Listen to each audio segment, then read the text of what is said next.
তামান্না ভাটিয়ার প্রেমের খবরে গরম বলিউড পাড়া। প্রায় সবখানি তামান্নার হাত ধরাধরি করে ঘুরতে দেখা যায় বিজয়কে। তামান্নার সাথে কি সম্পর্ক তার? বিস্তারিত নাঈম খানের তথ্যচিত্রে ডেস্ক রিপোর্ট। হরহামেশাই এই প্রেমিক যুগলকে হাতে হাত রেখে ঘুরতে দেখা যায়। পাপারাজ্জিদের ক্যামেরা থেকে নিজেদের আড়াল করতে খুব একটা দেখা যায় না তাদের।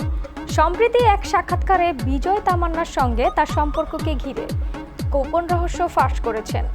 বিজয় এক সাক্ষাৎকারে বলেছেন যে তামান্নার সঙ্গে তার সম্পর্কের কথা লুকিয়ে রাখাতে তিনি মোটেও বিশ্বাসী নন। আমরা দুজনে এই ব্যাপারে সহমত ছিলাম যে আমরা একে অপরকে যদি পছন্দ করি আর আমরা একে অপরের সঙ্গে সময় কাটাতে যদি ভালোবাসি, তাহলে আমাদের সম্পর্কের কথা আড়াল করার কোনো প্রয়োজন নেই। কোনো সম্পর্ককে লুকাতে গেলে অনেক পরিশ্রম করতে হয়। আপনারা একসঙ্গে বাইরে যেতে পারবেন না, আপনাদের বন্ধু আপনাদের ছবি তুলতে পারবে না। এই ধরনের সীমাবদ্ধতা আমরা পছন্দ করি না। আমি খাঁচায় বন্দি হতে চাই না, আমি আমার অনুভূতিকেও খাঁচাবন্দি করতে চাই না।